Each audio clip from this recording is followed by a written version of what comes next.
Je vous propose de passer à la présentation suivante qui va nous permettre effectivement déjà de discuter cette question. Comment est-il possible de voir autant de projets qui se juxtaposent, qui sont incohérents les uns par rapport aux autres? J'invite Symphorien Ongolo à venir faire sa présentation. Donc Symphorien est doctorant à l'école polytechnique de Zurich, économiste politique de formation et d'intérêt, j'ai envie de dire. Et ben, justement, il va nous expliquer un petit peu, en faisant un zoom sur le Cameroun, comment ça se passe au niveau d'un État, comment sont prises ces décisions, et peut-être qu'il va pouvoir nous donner quelques éléments de réponse pour comprendre comment est-il possible d'arriver à un tel niveau de juxtaposition de projets, de décisions de projets qui sont en opposition directe avec les objectifs annoncés de lutte contre la déforestation. Symphorien, 15 minutes. Oui, merci Sylvain. Je vais d'autant plus avoir la tâche moins compliquée que Simon a déjà fait une belle introduction du cas de Ngoïla Mintom, et je vais juste affiner en fait le zoom sur ce cas d'étude vers la fin de ma présentation. Par contre, toujours dans la suite de ce qui a été présenté sur le cas de l'Indonésie, je vais moi m'appuyer sur deux aspects, n'est-ce pas, de ces enjeux-là. D'une part, l'enjeu d'aménagement du territoire, et d'autre part, l'enjeu de développement. Et donc mettre tout ça en relief par rapport à REDD+, dans le cas du Cameroun. Donc je vais vous présenter d'abord brièvement, juste en contexte, où est-ce que le Cameroun en est dans son processus REDD, en quelques lignes. Après, je ferai donc le lien, j'essaierai de vous présenter l'enjeu de cohérence entre l'agenda économique du Cameroun et son engagement dans le processus REDD, et je finirai par le cas de Ngoïla Mintom, comme je vous l'ai dit, en affinant le zoom un peu plus en détail sur la suite de l'histoire qui a commencé à être contée. Alors, REDD au Cameroun, en gros, le Cameroun c'est un des pays qui était dans la dynamique du processus au départ, et il a actuellement deux trajectoires d'évolution dans les deux instances principales, que ce soit UNRED, où il est qualifié de pays participant, parce qu'au Cameroun il n'y a pas encore de financement UNRED, partenaire je veux dire. Il n'y a pas encore de financement UNRED et donc de structures montées de manière formelle, comme c'est le cas en RDC pour les pays qui ont déjà un peu plus avancé. Et pour le cas du Forest Carbon Partnership Facility de la Banque mondiale, donc le Cameroun est également pays participant cette fois-là, et donc a déjà validé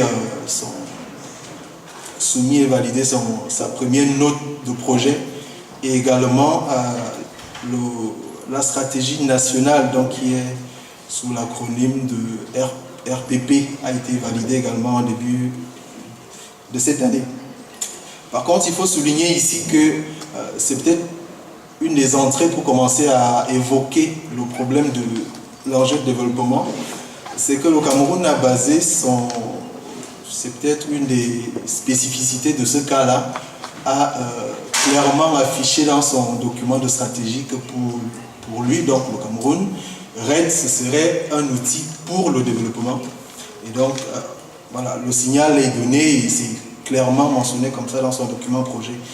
Par contre, on commence également à voir l'enjeu pour la question financière avec la RPP du Cameroun, parce que le pays a estimé que la mise en œuvre de ce document de stratégie nationale REDD au Cameroun coûterait dans les 28 millions de dollars. Et ce qui a été proposé pour l'instant au Cameroun, c'est plutôt de l'ordre de 3,6. Donc, voilà. Alors, cela m'amène à évoquer déjà le développement du Cameroun, parce que le Cameroun a, depuis 2009 à peu près, élaboré un document national de stratégie, donc un document macroéconomique sur ce qu'il veut faire ce qu'il souhaite faire de son économie pour les 20 prochaines années. Et c'est un document qui s'intitule Vision 2035. Et l'ambition, il est quoi? C'est que le Cameroun veut être pays émergent à l'horizon 2035. Alors, cela concerne, cela met, on va dire, entre guillemets, la pression sur les ministères principalement de production, donc tout ce qui peut générer la richesse nationale, que ce soit au niveau des mines, des infrastructures. On a beaucoup parlé, Laurent a parlé ce matin de l'agriculture, et d'autres secteurs, y compris le tourisme, même si ce n'est pas le principal. Les enjeux fonciers également qui sont au centre de ces enjeux d'aménagement du territoire sont au centre de cette stratégie. Donc, comme vous voyez, je présente ça sous cette forme parce que ce document de stratégie nationale de macroéconomique est conçu au niveau du ministère en charge du plan et de l'aménagement du territoire. Et c'est donc le ministère vraiment qui, on va dire, a la main théoriquement sur la conception et normalement la mise en œuvre de ce plan et qui doit pousser les autres administrations à aller dans ce sens. Mais RED, par contre, au niveau du Cameroun, s'adresse principalement à deux ministères, parce qu'au Cameroun, il y a une séparation distincte entre le secteur forêt et le secteur dit environnement. Donc il y a un ministère qui est en charge de l'environnement et un autre qui est en charge des forêts et de la faune. Et le processus RED au Cameroun a été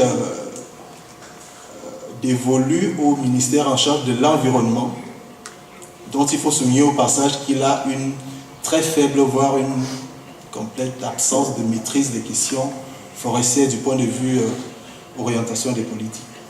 Et entre ces deux ministères, la collaboration n'est pas non plus des plus amicales, parce que c'est les ministères qui s'opposent déjà du fait de la scission. Il y a eu certaines tensions qui subsistent aujourd'hui et qui font que la collaboration ne s'est pas facilitée avec la présence du processus RED affecté au ministère qui n'a pas, entre guillemets, la propriété de la forêt.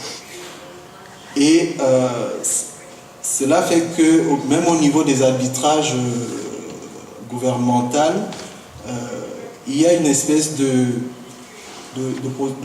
processus parallèle qui font que chaque ministère essaie à chaque fois, naturellement, de tirer un peu les arbitrages de son côté, soit pour RED, entre guillemets, pour le ministère de l'Environnement, ou contre RED pour le ministère des Forêts, et tous les deux s'appuyant sur les instances au-dessus qui sont le premier ministère qui chapeaute.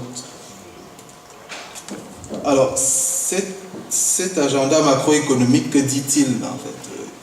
Au niveau du Cameroun, l'ambition est le gouvernement estime qu'il faut passer d'un statut de pays à revenu, on va dire, intermédiaire, il faut passer à un statut de pays émergent, et pour cela, ça passe par une augmentation du PIB par habitant de 900, de moins de 1000 à 3008, ce qui fait qu'on va passer globalement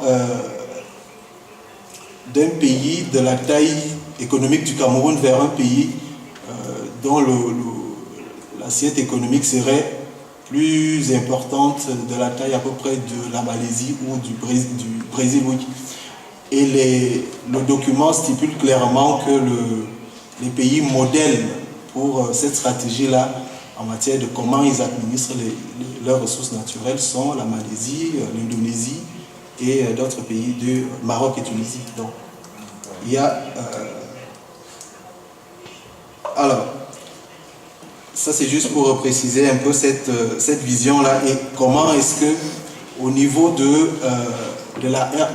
du document national de stratégie, donc la formulation est, comme vous pouvez la lire, que pour le Cameroun, RED, voilà, c'est un outil de développement et il doit être basé, il doit être conforme au document, à une des sections de la vision 2035 qui est le document de stratégie pour la croissance et l'emploi. Ce document, je vais vous le détailler par la suite. Qu'est-ce qu'il prévoit quand on interroge le document du point de vue secteur forestier, qu'est-ce qu'on y trouve? Dans le document, en gros, il y a la forêt, l'enjeu forêt n'intervient qu'à partir de 2020, en gros. C'est à partir de 2020 qu'on estime qu'on peut commencer à envisager de lutter contre la déforestation. Et le secteur agricole, lui, va plutôt globalement augmenter sa production, que ce soit dans le secteur pour les cultures palmiers à huile ou pour le cacao. Donc l'enjeu agricole va être très important.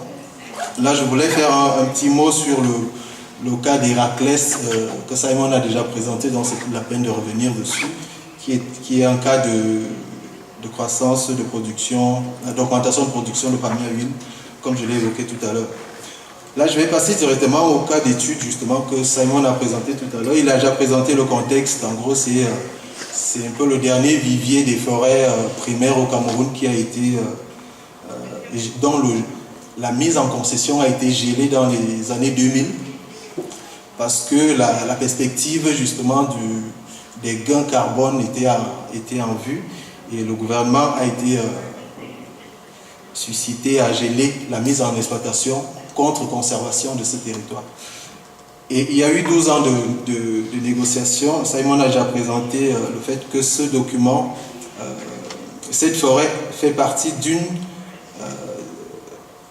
oui, cette forêt est un morceau, on va dire, de l'aménagement du territoire qui avait été planifié dans les années 1995 par le gouvernement. Et ce document avait été conçu principalement par le ministère en charge des forêts, ce qui fait qu'il est très contesté par les autres ministères de production que j'ai présenté tout à l'heure. L'enjeu pour chacun étant d'apporter, on va dire, sa contribution à la stratégie Pays Émergence 2035. Donc,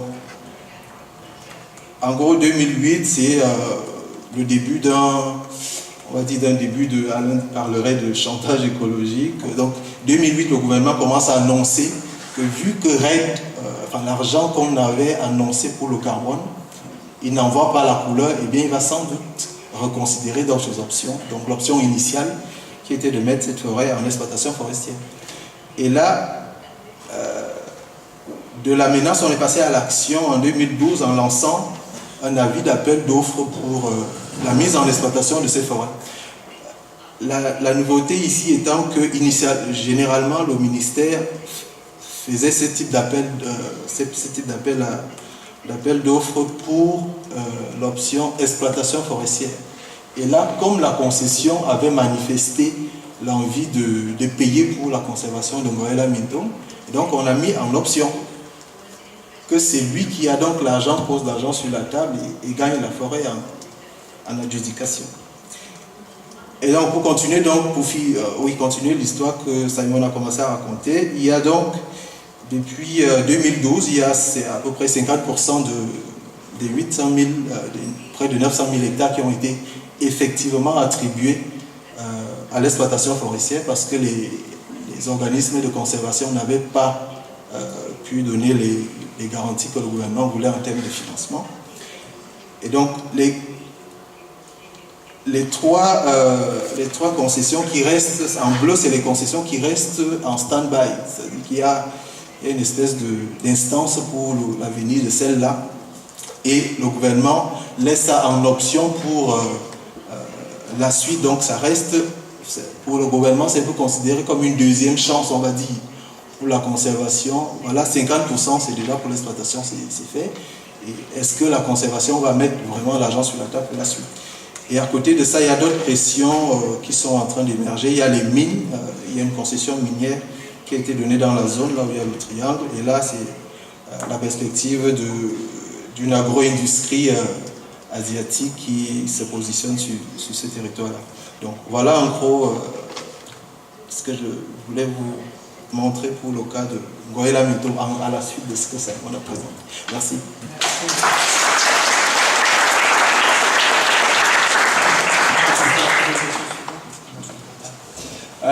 On va passer directement à la présentation suivante parce qu'on a un petit peu de retard.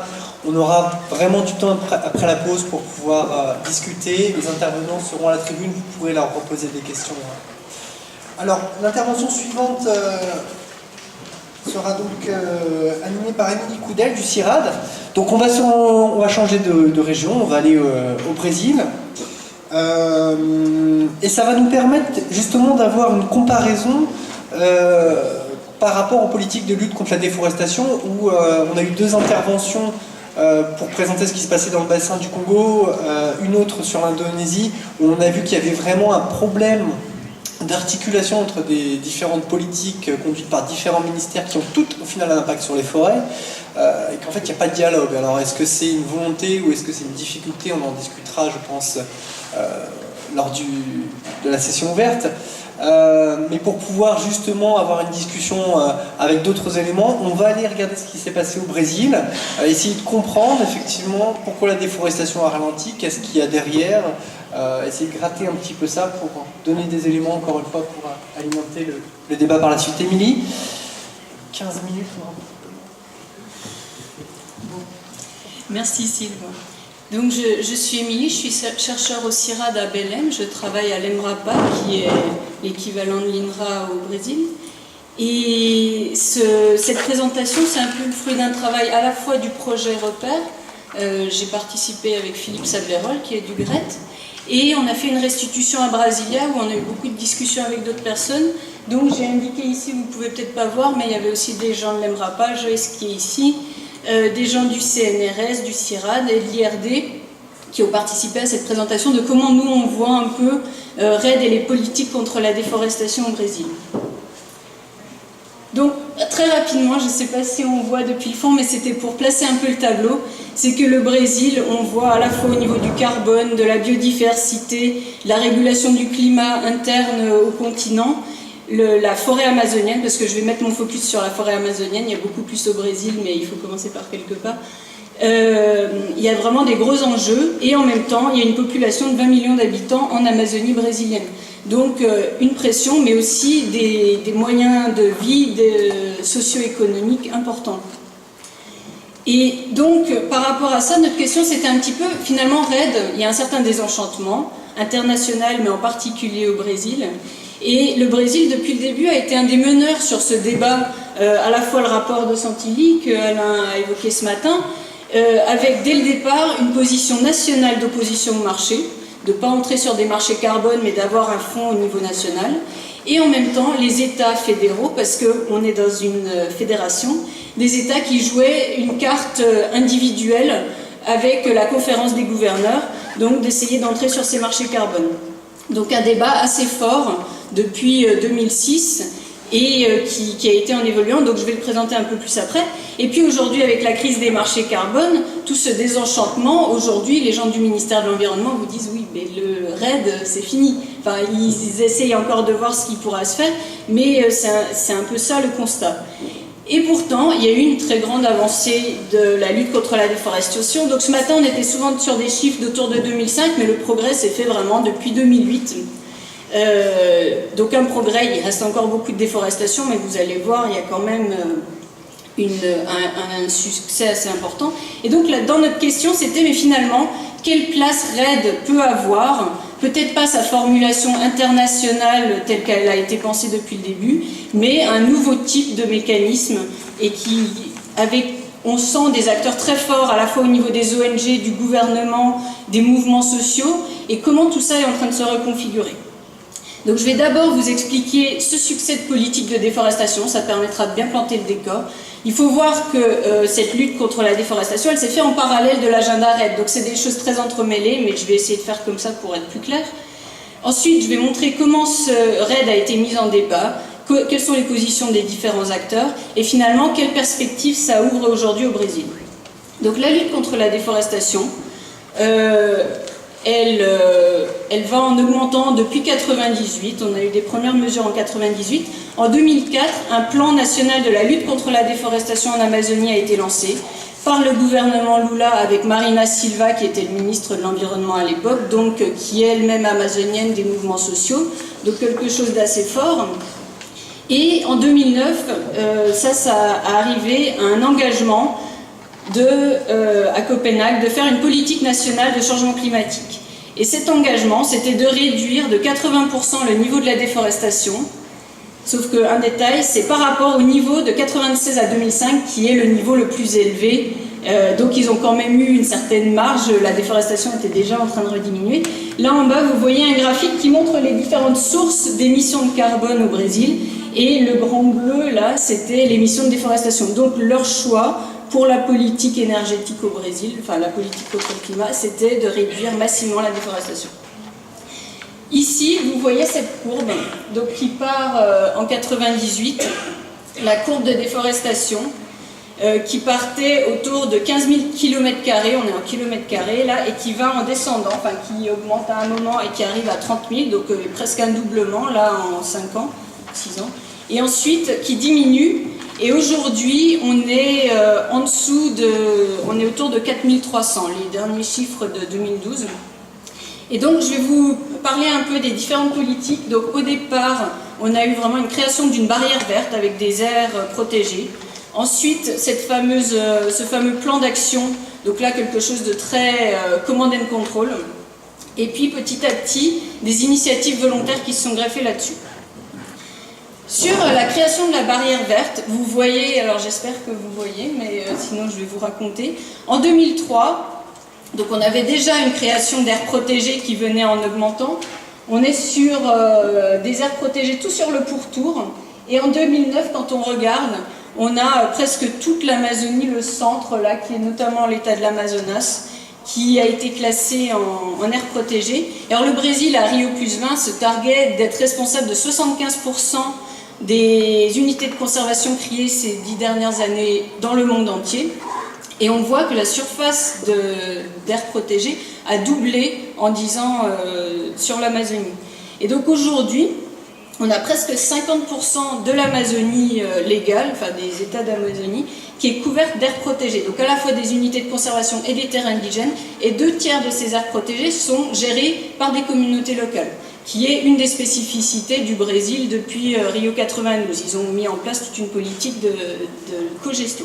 Alors on voit un peu sur le schéma en bas, on a 2 dates en 2003, je ne sais plus exactement les dates, même moi bon, mais c'est pour montrer l'efficacité de ces aires protégées contre la déforestation. Si on regarde sur l'Amazonie en général, on est à des taux autour de 50% de déforestation, et dans ces aires protégées, on est à moins de 2%. Donc il y a quand même une efficacité assez grande. Ensuite, on a eu au niveau en 2007 un pic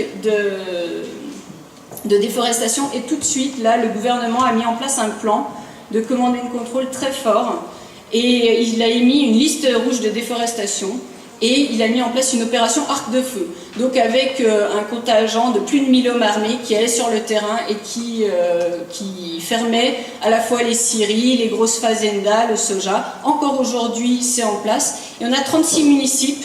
Donc là, sur la carte, vous voyez en orange là où est la majorité de la déforestation et les municipes qui ont été mis dans cette liste. Et donc quand on était dans un municipe, une commune de cette liste, automatiquement on ne pouvait plus avoir droit au crédit, on ne pouvait plus vendre dans les filières jusqu'à ce qu'on prouve qu'on ne déforestait pas. Donc il fallait vraiment que le propriétaire prouve qu'il ne déforestait plus, et il y a eu toute une responsabilisation à la fois des municipes, enfin des communes, et des filières pour contrôler ça. Et donc, par exemple, moi je travaille beaucoup, enfin je ne vous ai pas dit au début, moi je travaille plutôt avec des agriculteurs pour voir leur perception des politiques. Là je suis en train de vous montrer le contexte. Mais une des initiatives fortes où je travaille, c'est Municipios Verdes, c'est la commune verte, avec tout un modèle d'économie verte, de comment les communes aujourd'hui sont les principaux acteurs contre la déforestation. Et parallèlement à ça, on a une montée en puissance à la fois avec les injonctions internationales des ONG, donc Greenpeace, WWF ont été assez forts, sur par exemple le moratoire du soja. En 2008, en même temps que cette opération Command and Control, on a eu une opération viande légale, et puis un peu après de élevage vert. Et donc toutes ces initiatives, elles sont, enfin le moratoire du soja il est arrivé un petit peu avant, mais la viande verte, la viande légale et l'élevage vert, c'est vraiment des initiatives qui sont venues des filières pour prouver, dire non, nous on n'est pas du tout à l'origine de déforestation, on va vous le prouver. Et alors là on voit des courbes, celles qui sont la verte et la grise, c'est les prix du soja et le prix du bœuf. Et on voit, là c'est une étude récente de l'année dernière, qu'à partir de 2006, on a un décrochage. La déforestation ne suit plus les prix du soja et du bœuf. Et donc là, on voit qu'à partir de 2006, on a un vrai impact des politiques de command and control, mais qui ont réussi à mobiliser les filières pour être avec eux. Donc, juste là, c'est amusant, mais ça c'est de la viande que j'achète au supermarché à Belém et dessus il y a écrit « Notre viande est légale, nous ne déforestons pas ». Donc n'importe qui maintenant aujourd'hui au Brésil achète sa viande, nous ne déforestons pas. Et alors derrière ce succès, et ça je voudrais être bien clair, c'est qu'en fait il y a 3 outils politiques très forts.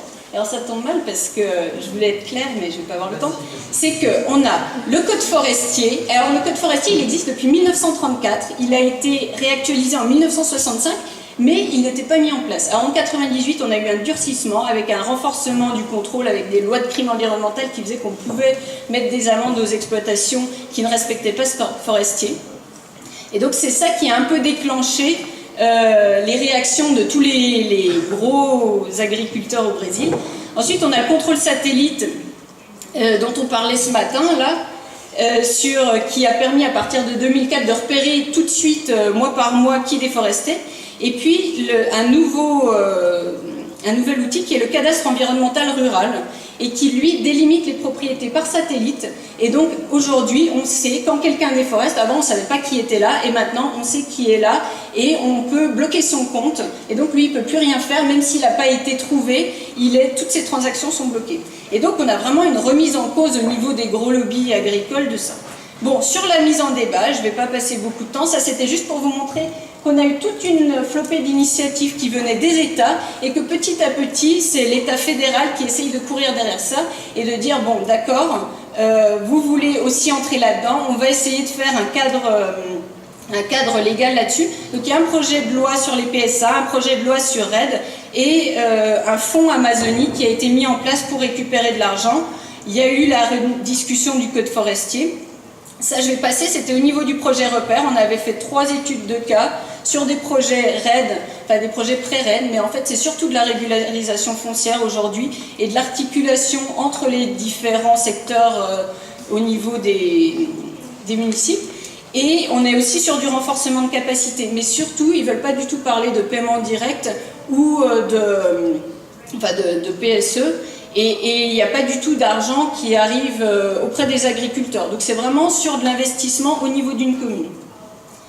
Ça c'était au niveau du fonds Amazonie, mais juste un détail pour vous dire que là pour le moment en décembre 2012 on avait 36 projets approuvés par le fonds Amazonie. Ça ne veut pas dire que c'est des projets REDD, c'est des projets approuvés par le gouvernement brésilien pour réduire la déforestation.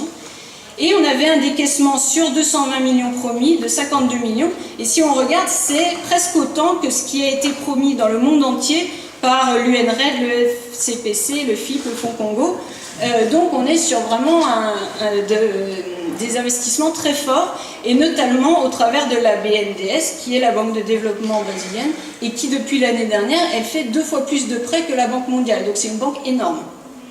Ça, c'était les positions des acteurs. C'était notre analyse qu'on avait fait à Repère, et c'était pour dire un peu, on a si on sépare entre ceux qui sont pour un marché carbone, pour du financement par projet, un peu la nested approach, et une politique nationale, on voit qu'on a vraiment les acteurs nationaux qui sont sur de la politique nationale, et des ONG qui sont des ONG de long terme, qui sont là depuis très longtemps, depuis 20 ans, 30 ans, qui étaient déjà dans la gestion des zones communautaires, et qui, elles, veulent de l'argent pour mettre en place mieux toutes ces unités de conservation. Ensuite, on a des ONG qui sont plus dans des projets pilotes, pour montrer ce que pourrait être un bon projet pilote REDD dans un contexte favorable comme le Brésil. Et ensuite, on a les États qui étaient très en lien avec ces ONG, et on voit qu'ils migrent finalement vers la politique nationale, parce que c'est là qu'il va y avoir de l'argent. Et puis, on a quelques acteurs qui étaient contre REDD, parce que c'était entré sur des marchés carbone, mais qui finalement sont pour des paiements pour services environnementaux, mais pas des paiements aux tonnes de carbone ou à la biodiversité, mais des paiements au travail des agriculteurs. Donc les perspectives, les questions qui se posent aujourd'hui dans la déforestation au Brésil, c'est finalement comment on va garantir le respect de la loi, sachant qu'on a 90% des gens aujourd'hui qui sont dans des situations illégales, donc qui ne respectent pas le code forestier, donc ils n'ont pas assez de réserves légales, ils n'ont pas les aires de protection permanente le long des rivières. Donc ça c'est une première grosse question. Le deuxième, c'est comment finalement continuer maintenir cette réduction, inciter les gens qui auraient le droit de couper, parce que dans le code forestier, vous pouvez couper une partie de votre propriété, c'est pas illégal, mais comment inciter ces gens-là à ne pas déforester? Et le troisième, c'était, mais finalement, comment maintenir cet acquis aussi au niveau des unités de conservation, par exemple.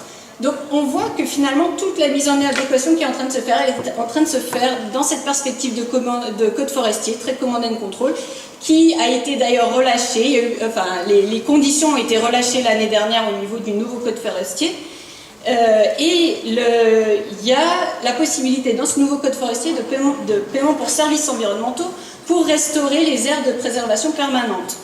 Et donc, j'ai presque fini, il y a tout un débat sur l'additionnalité. Finalement, les gens sont obligés pour la loi d'avoir leurs aires de préservation permanente le long des rivières et sur les collines. Et si on les paye pour refaire ça, est-ce que ce paiement est légitime? Un deuxième point, c'est ce marché de compensation. D'ailleurs, voilà.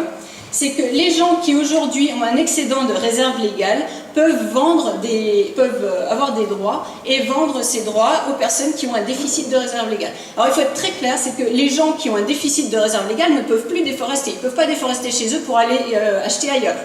Par contre, ceux qui sont ailleurs vont recevoir de l'argent pour cette forêt qu'ils maintiennent, mais ils vont peut-être pouvoir déforester en partie leur propriété. Donc ça peut éventuellement poser des problèmes. Et c'est que dans le code forestier, on n'a absolument rien sur les pratiques agroécologiques et on avait des expériences très intéressantes comme le Pro Beach qui était au début 2003 jusqu'à 2007, qui était sur des choses assez différentes de payer des agriculteurs pour faire une transition. Et ça, ces aspects-là ne sont plus du tout abordés.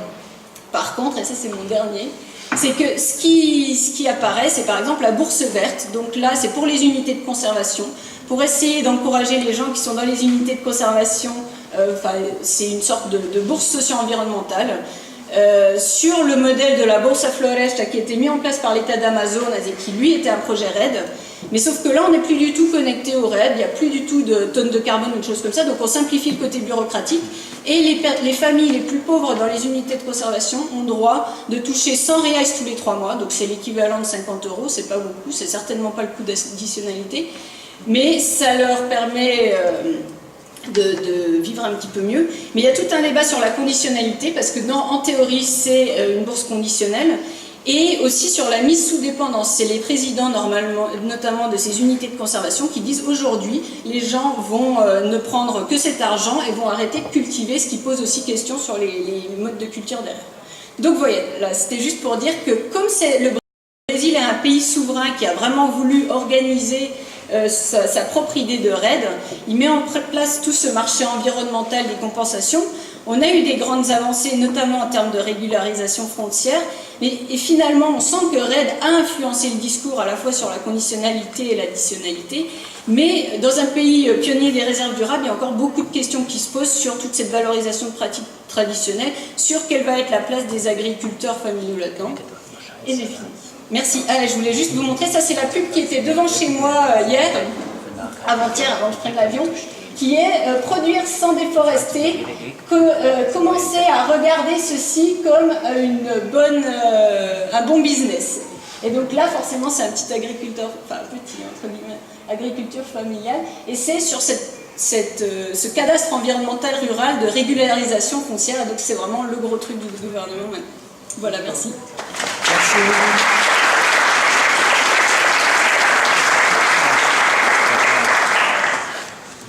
Alors, on va faire une petite pause. On aura des questions de clarification juste après. Avant la pause, moi je t'en prépare déjà une pour la suite.